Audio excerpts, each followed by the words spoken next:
Okay, it is 12 o'clock. We'll get underway. Um, Thanks to all of you who are joining us. Really excited to be here today for our webinar on Electrify 101, the big solution to climate change.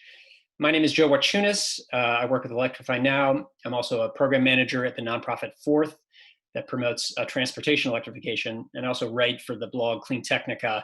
So I'm really excited about the topic for tonight, for today, excuse me, on electrification. I'm excited about our panelists. So a real quick word on our this coalition that's supporting and putting on this webinar. We have, you can see at the bottom of the screen, we have five organizations: Passive House Northwest, PAE, Solar Oregon, Community Energy Project, and Electrify Now that are putting on this series of webinars together. We're really excited about that, and we want to throw this out to everyone. If you're interested in electrification and want to be part of this group, we welcome individuals, organizations. So please join us. It's a really easy lift. All that's required is just once a month meeting and help promoting the content. So please join us if you're interested. Great. A couple words. We're going to be doing a monthly webinar on deep dive on all these topics associated with electrification. We've got the Electrify 101 today, induction cooking next month, where we're hopefully going to have a chef cooking live with induction, say bye-bye to gas in the kitchen. We've got electrification and equity in October, and then we're going to be talking a lot today about electrification technologies like heat pump water heaters and heat pumps, and there will be deep dives on all of these topics, so stay tuned. Make sure you're on our email list going forward. This coalition is doing this all in volunteer time, so we want to raise money for something good, and we're really excited about this Electrify Everyone Fund. You might have noticed it when you signed up in Eventbrite. Basically, we partnered with Community Energy Project that's been doing work retrofitting homes and weatherizing homes for decades. And this program works that if they have an old gas water heater in the communities they serve, they will be able to replace it with these funds with a heat pump water heater, so a super efficient heat pump water heater. So we've just started this program. We've already got enough funds for about 20 water heaters. In our webinar donations alone, we had $160 donated. So that's 1/5 of the money we need to donate a water heater. So if you, while I'm blabbing on in the beginning, go ahead to the website that we put in the chat room, Electrify Everyone Fund, donate $5, $10 to this great fund, and we'll keep you updated with the status of how many electric heat pump water heaters we've replaced for folks. So we're super excited about that. Another quick plug: this is Hang Drive for Climate Change Week. In the chat, you'll find information on why this is such an important technique to save energy. And if you take a picture of your clothes hang drying and post it to social media, you can win great prizes. So please go ahead and do that. Our member Solar Oregon is leading that one up.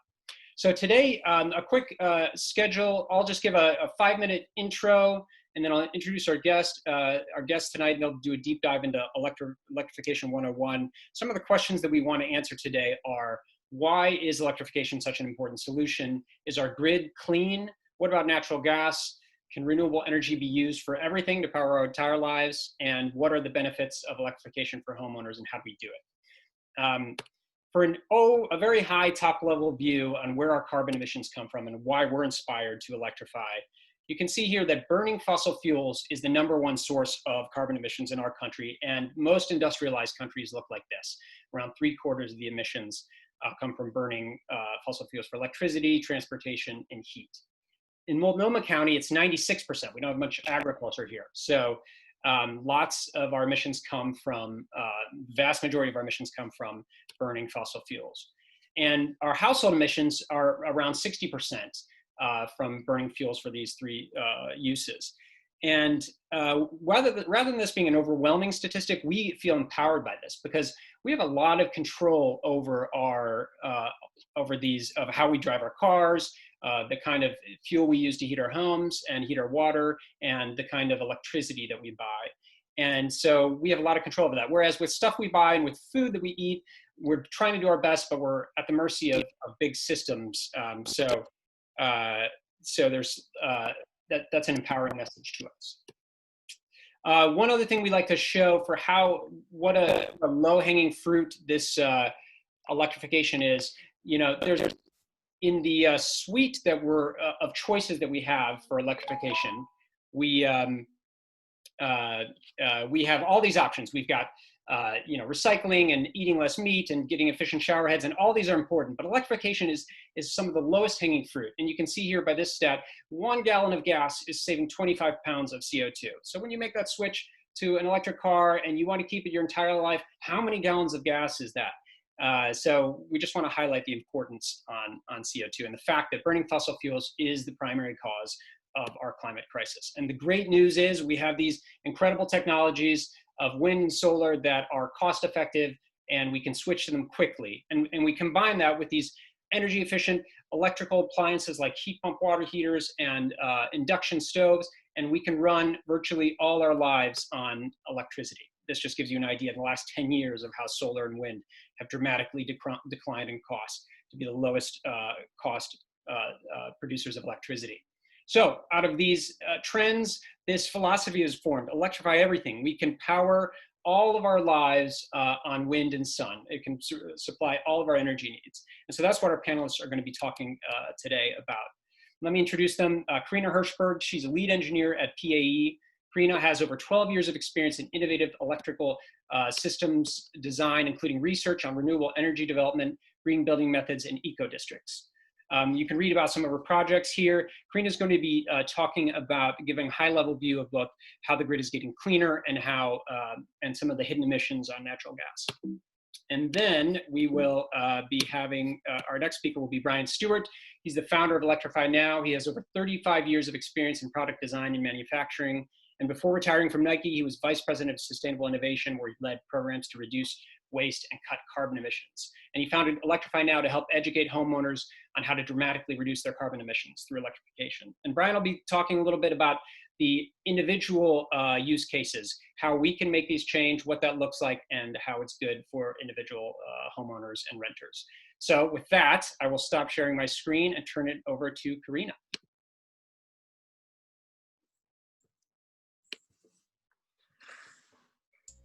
All right, let me get my screen shared here.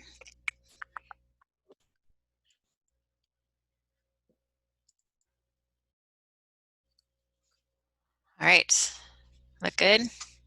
Yep. Looks good, all right.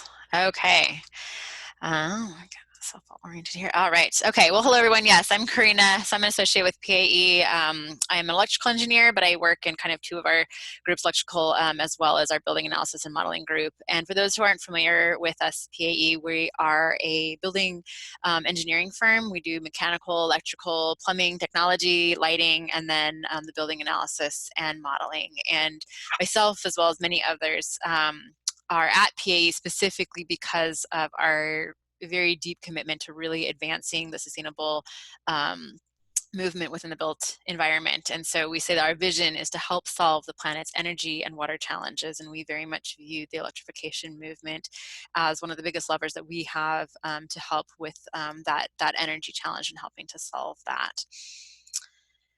So the why. So I think, as Joe kind of mentioned, that there's the why and the how is how I always break it out of electrification, is why are we doing it, and then how do we do it? And the how is the part where we need to spend most of our time doing it, really, is figuring out how to implement it right. But I do believe that there's value in starting first with the why and kind of thinking about it so that way we understand why we're doing it. It can help be a motivator and help inspire, and it can also help us making decisions, right, as we're making decisions on how to do the how.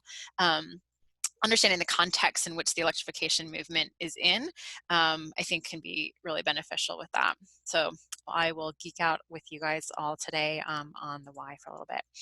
All right, so the kind of the fundamental concept of the why is this concept called the greening of the grid. And what this essentially says is that natural gas is a fossil fuel. It's a fossil fuel today, therefore it has emissions. It's going to be a fossil fuel tomorrow, therefore it's going to have emissions. There's no path to full decarbonization of natural gas. It will always have emissions. Electricity, on the other hand, although it does have emissions today, we are seeing the technologies that lead it to be zero emissions or zero carbon are really, their time has come. I mean, as Joe mentioned, the price of all the renewables and storage has come down so much, and our ability to integrate them, I mean, it's their time has arrived. And so on the grid, we do have a path towards decarbonization to a point where we could get to a zero emissions or zero carbon state. And so what this means for us with the electrification movement is that a building or a vehicle, by connecting to the grid, we then also have a path to decarbonization purely by the fact that we're able to benefit from what's happening on the grid. So even if we do nothing else, we're also moving to decarbonization along with the grid. And so that's this idea, is that the electrification movement is that, you know what, let's hitch our wagon to the thing that is moving to zero carbon. And so that's a nice idea, right? But it's always good to kind of check that, right? It's a great theory. But what I will be kind of diving into today is sort of the data behind that, and confirming that this is actually what's happening, and it's not just a nice idea, but it is in fact an actual reality. And so a bit of what I'm sharing today is kind of my own research journey that I've done over the last couple of years through this, and just some key questions that need to be answered, so that we can all feel comfortable that we're doing the right thing, we're heading the right direction. And so the way I kind of framed it for, again, kind of my own research on it was, the first one is there still place for natural gas, right? Natural gas has been called the clean burning fuel, or the bridging fuel, right? It was the bridge between coal and renewables. And so is there still a place for it? What does that transition look like for it to be achieving what we're hoping it's going to achieve? And then, of course, are the grids getting cleaner, right? This whole premise that they're getting cleaner, let's confirm that is actually happening, and understand what that looks like. And then last is, how will the new loads be supported? And this is one that I get this question a lot, is like, well, if all the buildings and if all the cars go electric, are the grids going to have to put on new fossil fuels to meet it, right? Because we don't want to move natural gas from one side of the table to the other side of the table. We really want to move it out of the system. And so answering that question of, if all these new loads come on, how do the grids meet it, is sort of the last key one that we want to touch on. So I'm going to start off first with a look at, let's go through natural gas. So first, kind of the fundamentals, right? Natural gas, that's not really what it is, right? It's methane. It's CH4 is what natural gas is. So it's methane, which is a greenhouse gas.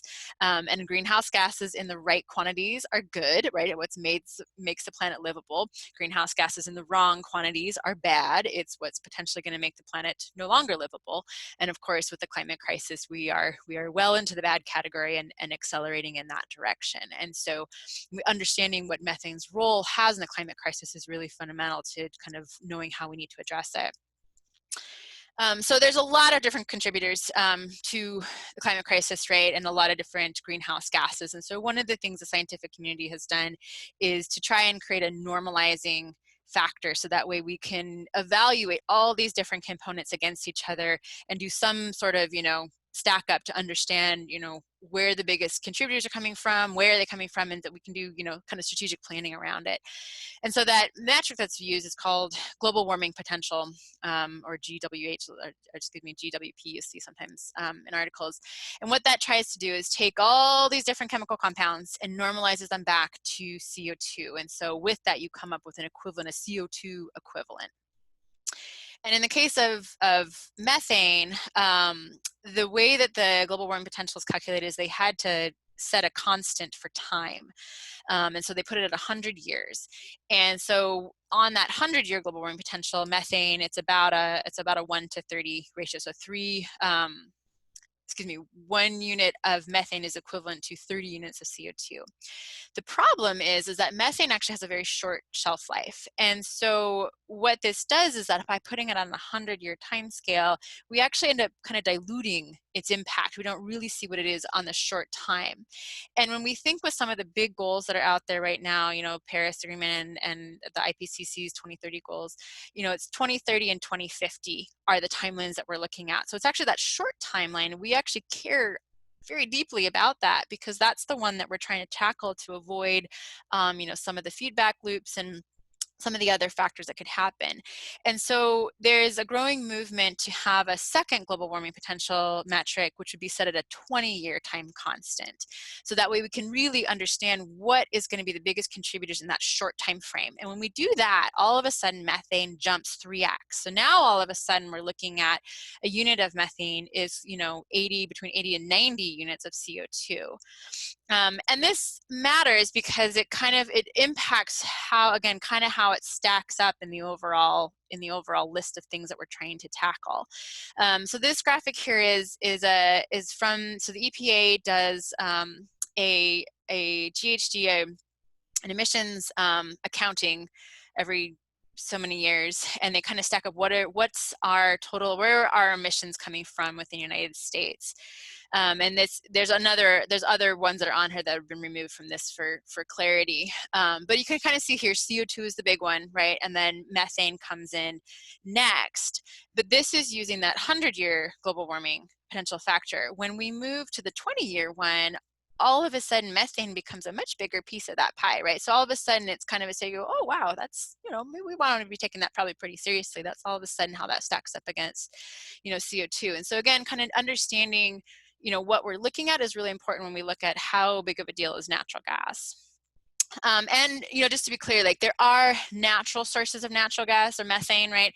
We hear this a lot, like, oh well, there's natural sources. Yes, there are natural sources, that's true, and there are other sources as well, right? Cows kind of get the bad rap on methane as well. But when you add them all up, the energy sector contribution is about the same as the one that comes out of agriculture. And so, again, it's not to say that these other sources aren't ones that we also need to be taking seriously, but it's just, again, remembering that there's kind of three, or I guess in this case, two big chunks of the pie that we need to be taking seriously, and oil and gas industry is one of those big chunks. So what does that all mean for the built environment? So buildings we kind of consider it as three main sources of greenhouse gas emissions. The one that we're going to be talking about today, and this is again when we get really deep and geek out really hard on building emissions, but the one we're talking about today is operational emissions, which is related to the operation of the building. And that's what we're dealing with today with the discussion about electricity and natural gas, is trying to tackle that specific element of emissions within the built environment. And so the way that we do this, the way that we calculate this, is we take our total units of energy and then we multiply them by emissions factor, and then that tells us what our total emissions are. So if you're trying to figure out, your carbon footprint of your lifestyle or of your home, right, that's essentially what some of those calculators that are out there are doing, and that's what you can do yourself as well, is you take your units of energy, multiply emissions factor, and then you get that, what your total total budget is. The problem with natural gas is that the emissions factors that are out there and published right now are low, and there's a mounting body of evidence that's starting to come out as we're starting to be able to do more measurement and more field analysis, is that they're extremely low, and so that we've probably been undercounting them for quite a while. And that matters because then that means our totals have been off, and as we do our own analysis on our own homes, our totals have probably been low. And the reason for this is that what they're starting to find is that there is a leak issue within the supply chain. So if we look at natural gas supply chain, it is a huge, complex, long, with lots of moving parts supply chain. And as we think about it, kind of the more moving parts you have, the more likely things are going to break, right? That very much applies to these very long kind of supply chains. And what we're starting to find is that there are more leaks happening than we are aware of, and that are being accounted in these overall totals. And in fact, it's potentially just, they call them the super emitters.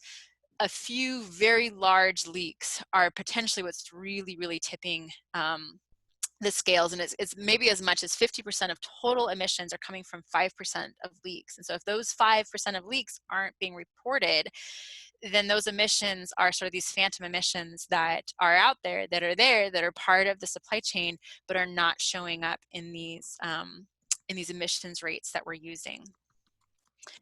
This is an example, and if folks are interested in kind of learning more about this, I do recommend, there's been a couple of, New York Times has had a couple of good pieces in the last couple of years. They have a very well done interactive piece that came out late last year that I recommend folks looking at. But this one was an interesting one. It was a leak that happened in Ohio, I think it was about 2 years ago. And it was known to be a bad leak. They ended up having to evacuate some of the homes in the area, but it wasn't considered to be a really catastrophic leak.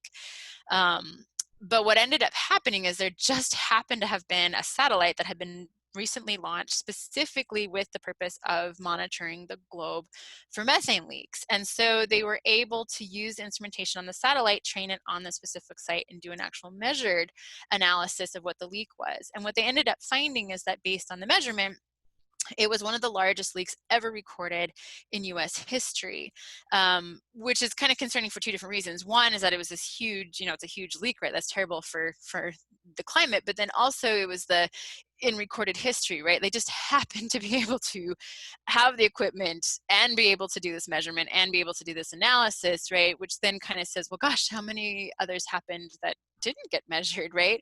That's really concerning. And that was kind of where I'm saying is that there's as more data is starting to come in, they're finding that pretty much anytime they look through the supply chain, they're finding leaks. And so it's just, this has probably been going on for a long time, and we just haven't been aware of it, and we haven't been aware of the extent of it.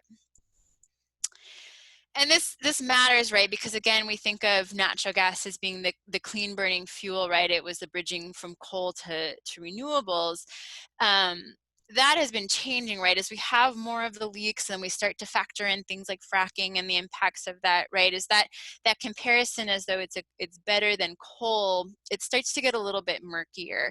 And what some of the analysis are starting to show is that a leak rate of about 3%, we start to, and this is of the whole supply chain, we maybe start to cross over from it being less damaging than coal to maybe as damaging as coal in terms of a global warming, standpoint. And so the question really is, well, what's the real leak rate? And the problem is again, they just don't know. Nobody really knows. I've seen estimates that were at like 2.8, and I've seen them go as high as 6, right? So we're either kind of right at the cusp or we've already crossed it, but we just don't know because these aren't being measured as well as we need them to be to really answer that question. So if we go back to our stack up, right, of how does methane stack up against CO2, and we have our 20-year global warming, right, so we've adjusted for the time factor. If we then try to take a guess or a pass at the leak rate, and again, I've seen anything from the kind of the EPA's rates. I've seen it as 2x increases or 3x increases. I took a more conservative and just did a 1.5x. If we account for leaks, right, once again, we see it's like, gosh, that's really starting to stack up, right? So it's like CO2 and methane are both really big deals. Maybe we should be dealing with both of them. And again, this is important because it's just as we start to tackle this stuff, understanding its contribution, is important for us to understand, so we make sure that we're kind of putting our efforts in the right place as we try and make positive progress. And of course, the leak issue, this is actually not new information to those in the industry. It's something that RMI and Environmental Defense Fund have been working on for years and years, really trying to get policies in place. And they were quite successful for a while. There was some really good regulations that were put in place. And then there was an administration change, of course, and then they've pretty much all been rolled back, removed, or canceled. And actually, there was a great article recently that was talking about one of the recent policy changes that happened, and there was a quote in there that if you read it out of context, you would have thought that it would have come from an RMI or something like that. And it was actually from the president of Shell, and they were talking about how upset they were at the policy rollbacks. And you'd be surprised to hear it from Shell, but it was even the oil and gas majors were against a lot of these regulation rollbacks because it kind of goes against their own climate commitments, and it really undoes kind of their PR efforts around natural gas as being a clean burning fuel. So this is a pretty interesting one politically, is that it's both the environmental groups and some of the oil and gas majors have been against these rollbacks. And then if we look at the state level, there's also, we're seeing some pretty interesting activities. the electrification movement from a policy standpoint has really, really taken off in California. I think there are over 30 cities and jurisdictions now have some sort of policy around electrification, either for new construction or major renovations, of trying to shift everybody to electric only services.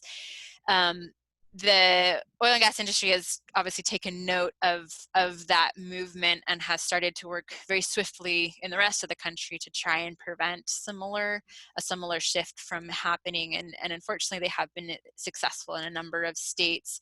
There has been bans passed that ban requirements to go all electric. So cities no longer have the option to put in electrification policies. They're required to offer both natural gas and electricity in it. And there's a number of others that are considering it as well.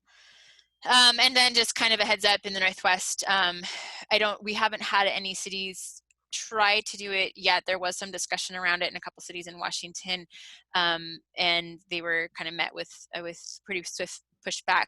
So there's definitely kind of a PR campaign that's bubbling up in sort of reaction to some of the electrification stuff. And I just mention it because I think it's good to just be aware as stuff starts to hit the media, you know, one way or the other, of just knowing that that's kind of where some of that pushback is coming from and where that money is coming from, is in trying to kind of slow down or stop the electrification movement, and it generally comes from oil and gas funding.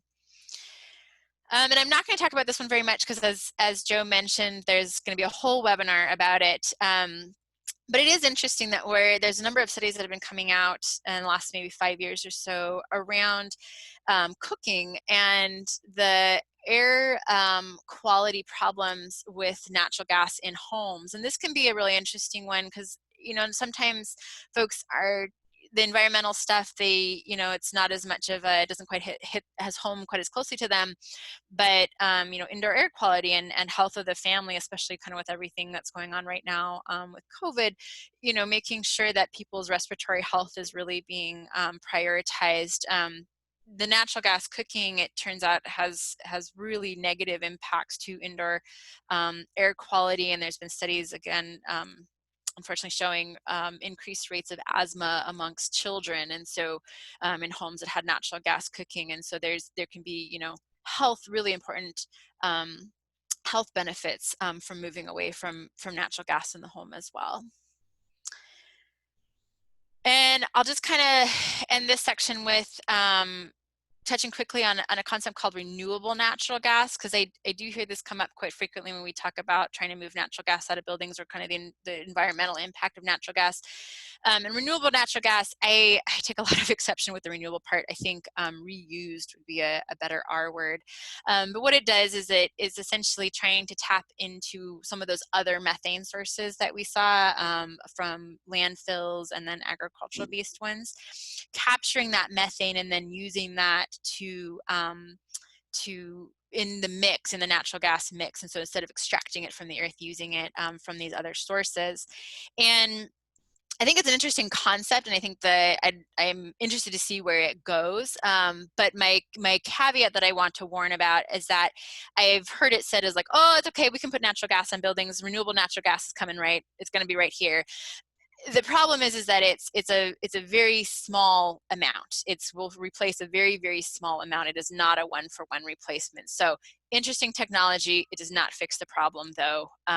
And it's not going to be used in like homes and buildings. It has very specific applications that it can be used in.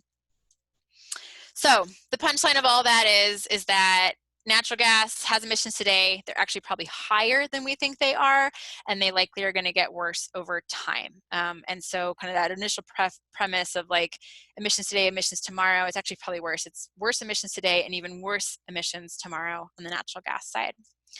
So how are things going on the grids, right? This is the kind of the other flip of it. So at the national level, we see emissions are coming down. That's good. And then in terms of new installations, it's predominantly renewables at this point. They really are very cost effective. It's the right decision environmentally, and then also the right decision economically for utilities to do. And so that's most of what we're seeing coming online. I will mention that grid emissions and the cleanliness of grids do vary region to region. And so just kind of being being aware of that. And even along the West Coast, we have quite a bit of variation. We have some very, very clean grids and some that are a little bit dirtier. And so the kind of the stage and where they are in the transition might change a little bit depending on where you're located. But generally it's coming from the state mandates, and so this is an interesting one for us to kind of watch from a policy standpoint, as as citizens and as voters. Oregon's a little bit less aggressive than Washington and California, but we're still trying to get there. So a 45% reduction by 2035, 80% by 2050. It'd be nice to see that one maybe get a little more aggressive here in the future, but we'll see. So our two main utilities in Oregon, right, PGE and Pacific Power. So how are they doing, right? We want to make sure that they are getting cleaner. And the good news is that they are. So that's, from an electrification standpoint, that's what we want to see, right? They are on track to meet those targets that are requirements that are set by the state. PGE is going to get there a little bit faster. Actually, I think they're scheduled to hit the 80% mark by 2040. And Pacific Power is an interesting one because they're actually one of the dirtiest grids on the West Coast. Had a lot of coal, but they have. Even they're accelerating it. This is kind of showing their plan that was in 2017 versus 2019, and they're actually moving faster than originally. So that's been really exciting to see, because again, they're one of the dirtier ones. So to see them cleaning up is again, moves all in the right direction for us looking at the electrification movement. One interesting little caveat in this is that when we look at the utilities, and what their plans are for decarbonization, there's kind of the big ones that we all know about, right? It's wind and it's solar, and then storage is now the other one. But there's one more, and this one is called grid interactive buildings, or load flexibility, sometimes called demand response, we sometimes see. And this is the one where us as individuals, as homeowners, can have a lot of influence. And what this says is that it's not just where your energy is coming from in terms of whether you have solar panels on your house or whatnot, but it's when you're using energy and trying to avoid peak times, because that's actually the part that's hardest to solve in the grids, is the peak time. And that's where we're most likely to see potentially new fossil fuel resources come online, or when they get used, is during these peak times. So the really hot day, right, when everybody turns their air conditioning on, right? That's the one that we have a really active role to play in, which is it's kind of interesting because it doesn't get talked about as much, again, as some of the renewables and the storage, but it can be a really impactful one, and it's one that comes with the electrification movement. A lot of the devices that are part of it, the heat pumps and the EV chargers, and that they actually have the software in them that allow you to do some of these adjustments to avoid these peak times and avoid those really dirty resources from coming on. And I'll give an example here. PGE has a program that as residential customers you can participate in, and you just get a text message the day before that says, tomorrow is going to be a peak time. If you could reduce your usage between 5 and 8 p.m. And it's right now, it's all very low tech. It's you just kind of turn your lights off and eat sandwiches for dinner instead of cooking. But the event that they had in June was one of the first ones that they had, with these really minor adjustments that everybody made that were pretty much unnoticeable. I mean, my family didn't even notice that I was doing anything, was enough to equal 11 megawatts of reduced load, which meant there was half of what they call a natural gas peaker, which is one of the dirtiest sources of electricity generation, an equivalent of half of one of those, which is amazing. It was all these little tiny incremental, elements all added up to something that was actually really big. And so that's kind of an exciting one. Again, that electrification movement is that we have this chance to participate not only in, cleaning up our homes, but then also participating in some of this bigger, the whole grid decarbonizing, right? We have a chance to play a role in that really big movement. And I think I'm running out of time here, but I did play around with the numbers. I couldn't help myself. I did my own home on this, and I actually do have natural gas in my house. I moved in my house, bought my house about 10 years ago. It was still on heating oil. We had a tank in the garage. And about 3 weeks after we moved in, it was a huge cold snap and the furnace died. And we had to make a very quick decision. And I at the time was like, oh, natural gas is the clean burning fuel. And there was a whole bunch of incentives available. And so we installed natural gas on our house. And of course, now here I am 10 years later looking at how to exchange it all over and starting to put that plan together of how to get myself onto being all electric. And so I ran my own numbers. And what was interesting is that today, if I were to make the switch over automatically using the EPA's low emissions rate, I'm already lower emissions if I was all electric. If we use that adjusted rate for the 20 years, the shift changes even more. And then if we account for leaks, even more. And then if we move forward 5 years, I'm a PGE customer, and we look at what PGE's plan is for their own emissions and what their emissions decreases are, those changes happen. I mean, the differences are even more striking. And so it's really, you know, the single biggest thing that my family can do is to, you know, move forward with our plans to switch out our various systems. We're probably going to do the hot water heater first, and then we're going to move on to the furnace next. And that's kind of what my family's plan on it is. There's other benefits we did not get a chance to touch on today. Resiliency is one of them. I do want to mention that because that is something that's available with electrification that is not with natural gas. And so there's kind of, again, that dual benefit of environmental benefits as well, but then we also see resiliency benefits with homes that are moving to electrification. So the punchline in all of this, right, is that natural gas is getting dirtier. The grids are getting cleaner. They're getting cleaner faster. We've already made that cutover where it's better to be all electric now than natural gas. That transition has already happened in our region as we compare, you know, our utilities to natural gas, and then it's just going to continue to accelerate. All right. I think I'm all out of time. Cool. I'll hand it over. Thanks so much, Karina. Thanks. So we put Karina's email in the chat, and we will. Oh, she's got it right here. Perfect. Thanks. And I think you'll be seeing a lot of Karina at our future deep dive webinars as well. So as Brian is getting his slides loaded up, I'll just remind you, please go ahead and put your questions in the chat. We'll have about 10 to 15 minutes for questions at the end of the presentation. Brian, if you're ready, go ahead and take it away. Great. Are you able to see the screen there? Joe? Yes. Okay, great. Thanks. So yeah, thanks for the introduction. And I wanted to start off by just reminding people of this slide that Joe showed earlier about 60% of our home energy coming from, from our home emissions coming from burning fossil fuels for electricity, transportation, and heat. And what I'm going to be talking about today is what we can do as homeowners to be part of this transition to clean energy. You know, Karina did a great job of showing us the grid's getting cleaner, which is awesome. We're going to be talking about ways to even go to help accelerate the grid to get cleaner in the choices we make in our homes. The awesome thing about this slide, like Joe mentioned earlier, why it's cause for optimism is that black circle we have control. We can, as homeowners, make that 60% go to zero through the choices we make for the large appliances in our homes. And that's really what we're going to be talking about. Whereas these other two over here, the stuff we buy and the food we eat, yes, we can help to make these go smaller, but for the most part, these are out of our control. It relies on corporations and farms to increase their sustainable practices. So let's talk about what we can control. And I want to start with, okay, sorry, I'm in the wrong place. I'm having to advance here quickly, sorry.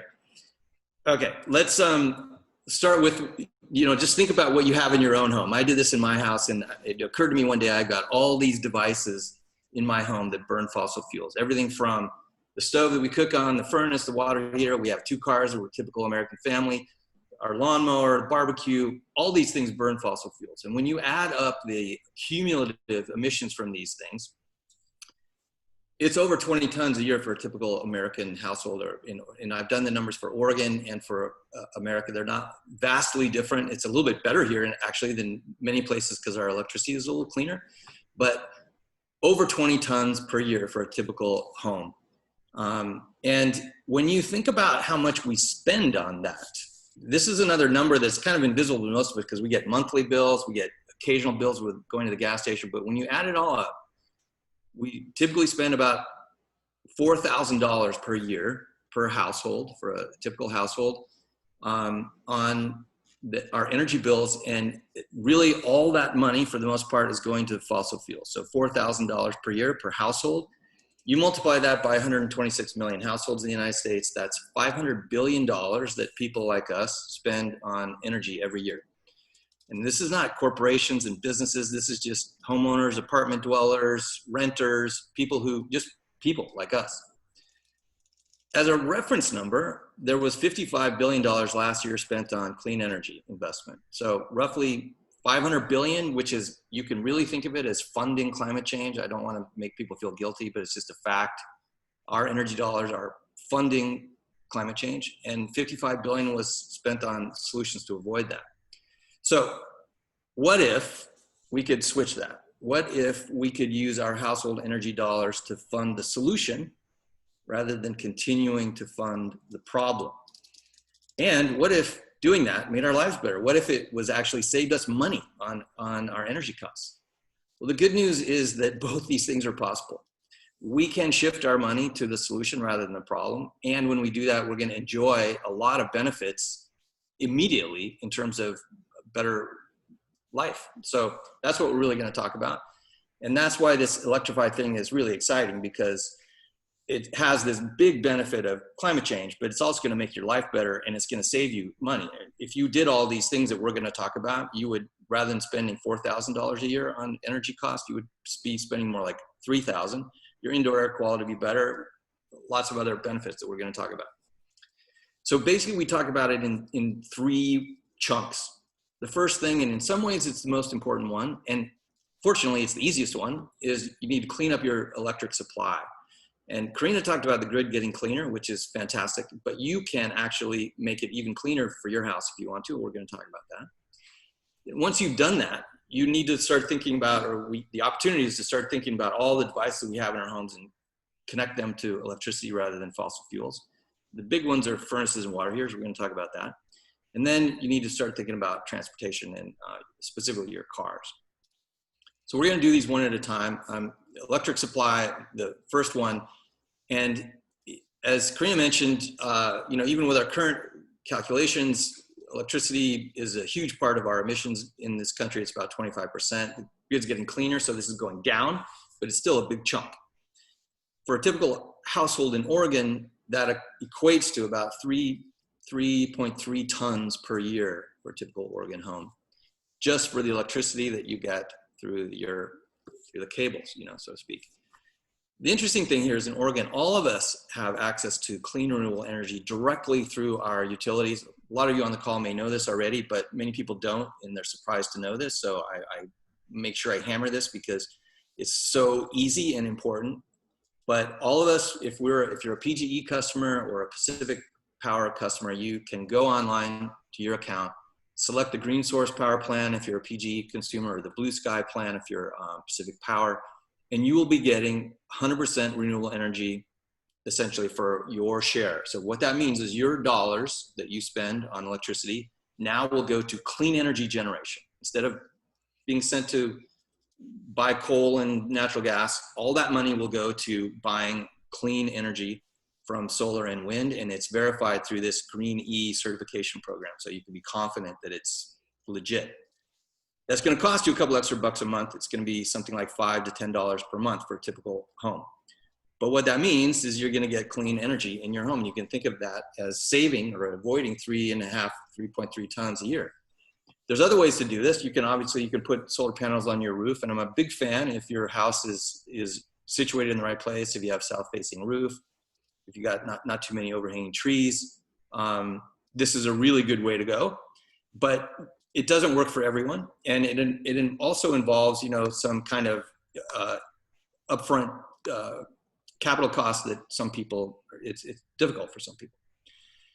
But it's a good plan if you can do it. It's going to save you money in the long run. Even here in Oregon, which people think of as cloudy, it still works here. Well, and we're going to go into more of this in detail in some of our subsequent webinars.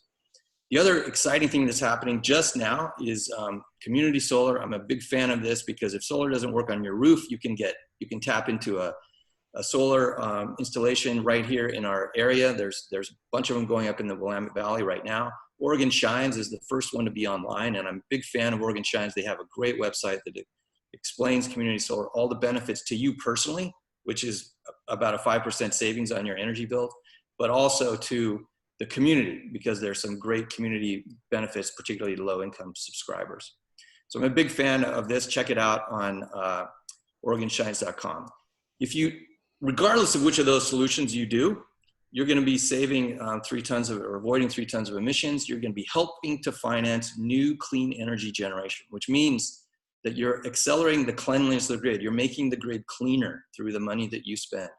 And it adds up. I mean, these voluntary actions are one of the biggest things that's driving clean energy generation in the United States. And importantly, now you've got this clean energy and you can start to power everything in your life from that instead of fossil fuels, which is what we're going to talk about next. And this is not necessarily in order. You could do transportation first if that works for you. But let's talk about electrifying your home. As Karina said, we've been kind of sold this idea that natural gas is clean and efficient. I think we've grown up with this whole idea, the clean blue flame, bridge fuels, all this stuff. Karina just talked about why that's suspect. But even with the current accounting, which is very conservative, and it's the version that she showed that shows the least impact from natural gas, even with that really conservative view, it's still 25% of the emissions here in the United States. And if you use that more extreme view that she talked about, it could be as much as 50% of our emissions come from natural gas, because it could easily be double what we're currently counting. So keep that in mind. But if you're a homeowner, what that translates to, because most of us here in Oregon use natural gas. Now, around for heating, that's differs in different parts of the company. In fact, we had a question from a friend of ours who's in Nevada who is on propane. Propane, actually a little bit worse, I'm sorry to say, than natural gas. But regardless, electricity everywhere is better than natural gas. And if you look at your furnace, it's going to be about 3 tons that your typical furnace here in Oregon produces in terms of emissions every year. And a water heater, surprisingly, is almost as bad. It's 2 tons.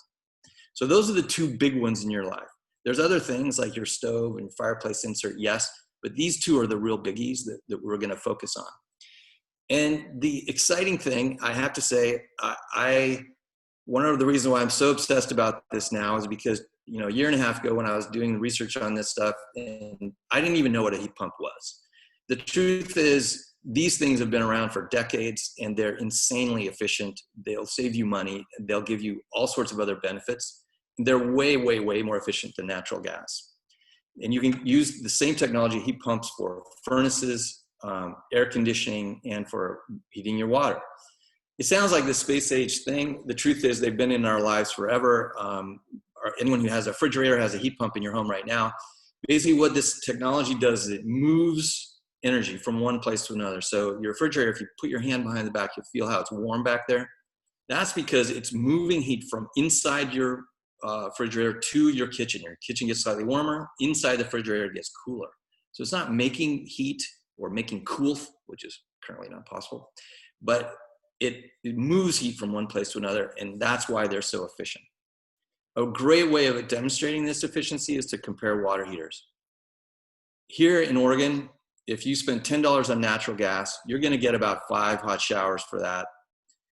Maybe 7 if you have the most expensive, up-to-date gas water heater, which most people don't have because they cost like $3,000.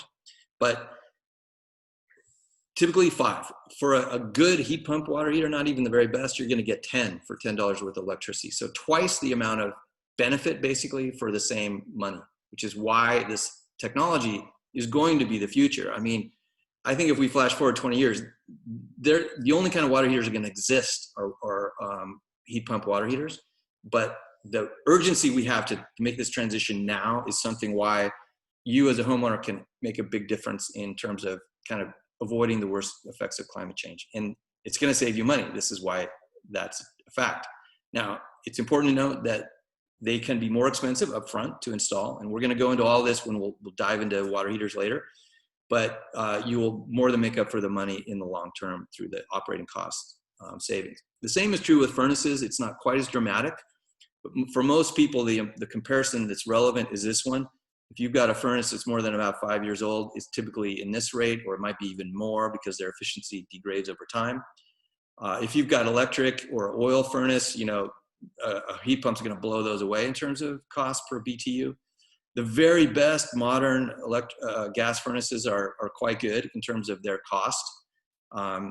But I think the big takeaway from this is, from a cost standpoint, they're at least neutral, if not better. And the best ductless heat pumps are absolutely the cheapest way to get heat in your home. Again, we'll talk about all this in more detail when we get into it, the details on furnaces. But the other advantage that heat pumps have is they can work both directions. So they give you air conditioning as well. So that's becoming more and more of an issue, even here in the cool Northwest, where summers are getting hotter, forest fires, et cetera, don't make you not want to open your windows at night.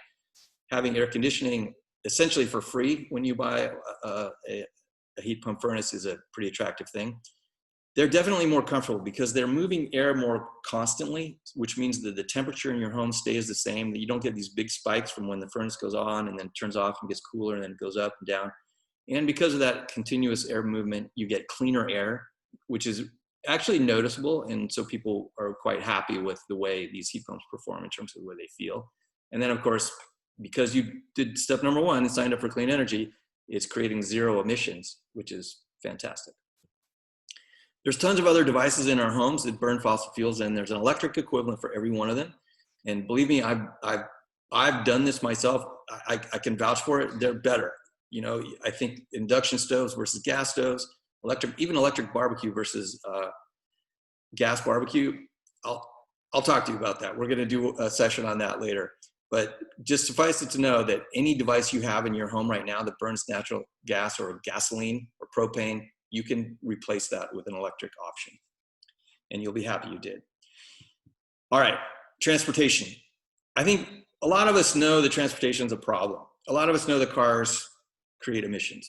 There's a lot of discussion as well about airfare and air traffic, and there's a lot of shaming that happens in some ways about air travel, and I get it. We should all be thinking about reducing air travel. I think the pandemic is showing us that we don't have to fly around as much maybe as we thought.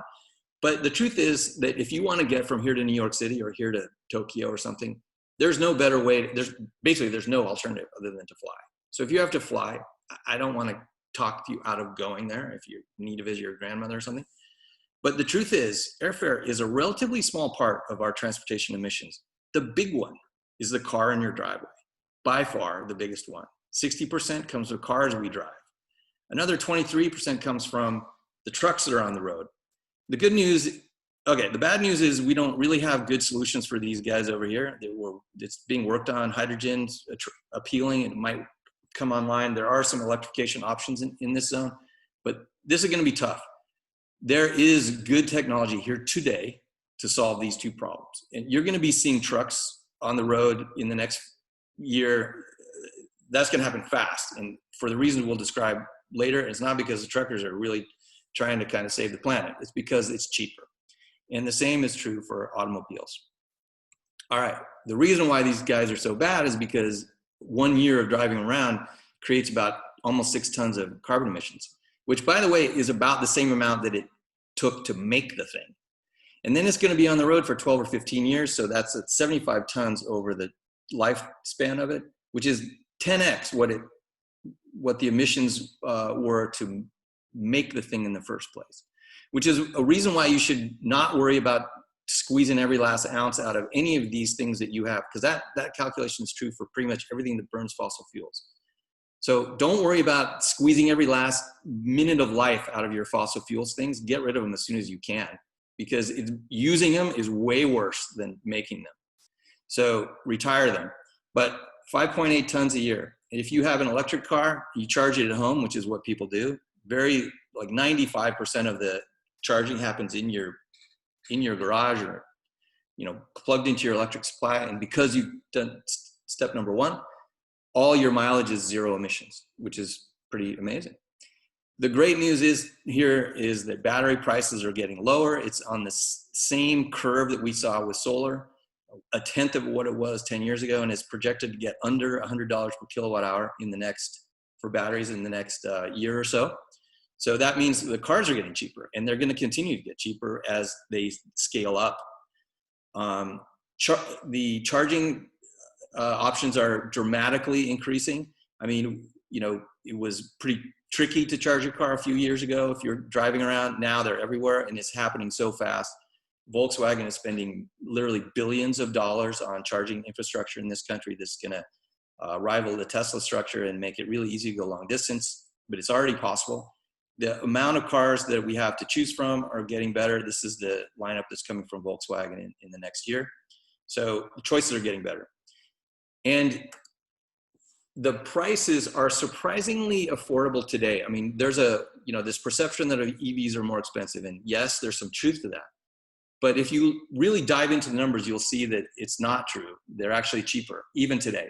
And the best way to describe this is to look at a car where there's a gas and an electric version of the same car. And I like this Kia Niro example because it's a great car. My brother's got one. You can do gas or electric. You can see the initial price is more, but by the time you get the federal and Oregon credits, it's getting closer. And when you look at the 5-year cost because of fuel costs and maintenance, and number comes from the AAA. I don't know what they're talking about with $3,700 for maintenance for an electric car for 5 years. I mean, that's a lot of windshield wiper fluid, if you ask me, because windshield wiper fluid, and tires. That is the maintenance cost for an EV for the most part. There's no engine tune-ups, filter replacements, none of that. So, but the 5-year view, even with these conservative numbers from AAA, it's cheaper to own the electric car than the gas car. The reason that the trucking companies are so excited about this is this comparison here. Another model where there's two versions is the Volkswagen Golf. Volkswagen Golf, the gas one gets pretty good mileage. For $10 of gas, you're going to get 100 miles of travel. The electric version of that, for $10 of electricity, you're going to get 300 miles of transportation. So this is why the trucking industry is so interested in this and why it's going to happen fast in that sector, because fuel is the most expensive part of their operational cost by far. And then, the other thing, the qualitative things, like talk to anybody who owns an EV, they'll tell you they're never going to go back to a gas car. They're way more fun to drive. They're faster acceleration, all these stuff. Even my wife, who isn't a big car enthusiast, is crazy about how fast our cars accelerate and how fun they are to drive. And yeah, who wants to go to gas station? I mean, raise your hand if you love gas stations. I don't think many people out there are raising their hands. You can just eliminate that from your life. So a lot of other good reasons to do this. All right, I've thrown a lot of information at you and we're running short of time here, but if you take nothing else away from this, remember these 4 largest sources of emissions in your life. Yes, it's important to think about the choices we make for the products we buy, the food we eat, how much we travel, etc. Energy efficiency, super important. But these 4 decisions that you make, the electricity you purchase, the car you drive, the furnace, source of energy for your furnace and your water heater, those blow any other decision you can make about carbon emissions away by factors of 10. And so these big ones, they're not fun to do. Nobody wants to buy a new water heater. But when it's time to do that, make sure you're thinking about heat pumps, same with furnaces, and do it sooner than you might otherwise want to if you can, if you're able to, because that's how you're going to avoid a lot of carbon. All right, so just summary. These are the 3 steps. Clean up your electric supply. I would ask you to go check where you are on your electric plan right as soon as you hang up here. Electrify your home, electrify your ride. You're going to be avoiding tons of carbon emissions. You're going to enjoy a more comfortable life and a lot of performance benefits. You will save money on operating costs, absolutely. And importantly, this is a really big one. What you're doing is you're helping to accelerate the transition to these clean energy solutions, which are essential. Otherwise, it's really bleak for our offspring in terms of what the world's going to look like to live in. So the faster we do these things, the better. If you want to hear about what this can look like on a more national scale, I love this book from my friend Saul Griffith. He just launched this a few days ago. It's kind of a handbook for how to do this on a large scale. It's kind of equivalent to thinking about, you know, the way we mobilized for World War II. It's that kind of thinking. It's a really good read if you'd like to see what that looks like on a more of a national scale. And then again, if you have any questions about this, we have tons of information on our website, electrifynow.net.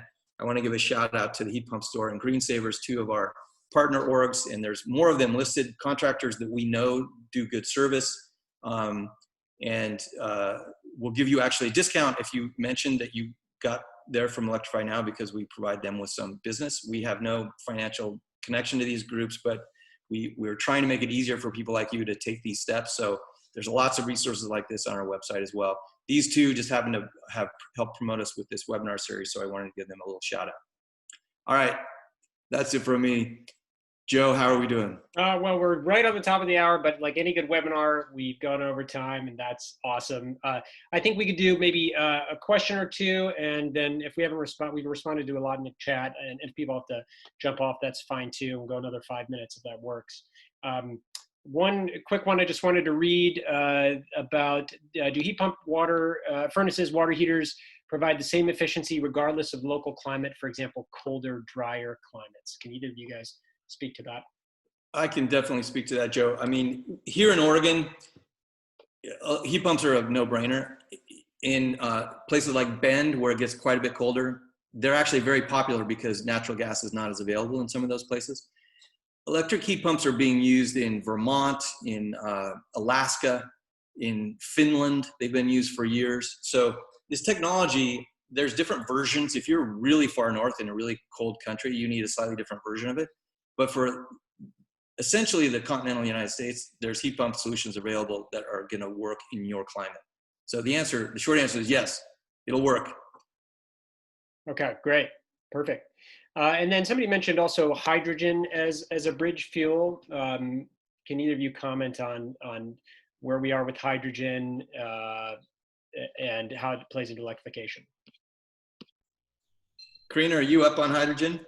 I can maybe take a little pass on that. I put hydrogen is in my category of interesting things that I'm watching. I myself, and I think most in kind of in the field, don't think that it's quite there yet. It's sort of a little bit like renewable natural gas, and that it's an interesting concept and it has potential to be something even more interesting. I don't know that I would say that it's really a solution yet. I think at this point, you know, the things that we're looking at is the mature technologies, because that's one I would say that still is in emerging.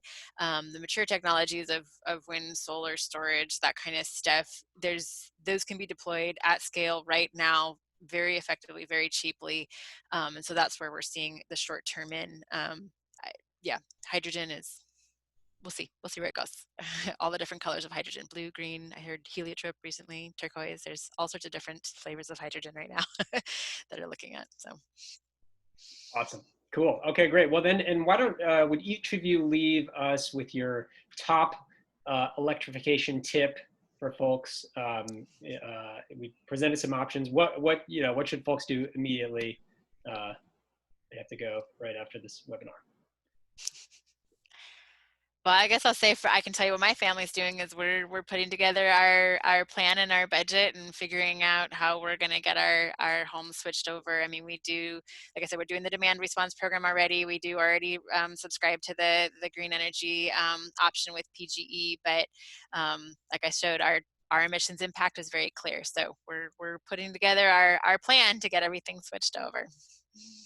I love that. I love that idea of a plan, because a lot of these things are not things you're not just going to run out and do them tomorrow, because, you know, some of them, but over the next 5 years, if you're thinking that kind of timeline, it's possible to do these sorts of things. So I love that idea of a plan. The tip that I would add is hot water heaters, because right now, and there's a lot of information about this online on our website, but there are insane deals being offered for heat pump water heaters. It's one of the biggest sources of emissions in your life, and it's relatively cost effective. I mean, you're talking about, you know, hundreds to maybe a little over $1,000 to switch, and you're going to get immediate benefits in terms of reducing your electric bills or your gas bills, and a big impact. And the timing is good because there's a lot of incentives which are available today that are worth looking at. So water heaters, that would be my tip. Fantastic. Great. Well, thank you to you all for joining us for our first in this webinar series. Join us on September 23rd for our upcoming webinar, Induction Cooking. The link is far down in the chat, and you'll be getting plenty of emails from us. Thanks to our panelists so much, Brian Stewart and Karina Hirschberg, for being with us today. And look forward to seeing you all in the future. Have a great rest of your Thursday. Thanks, everybody. Bye. Thanks, everyone.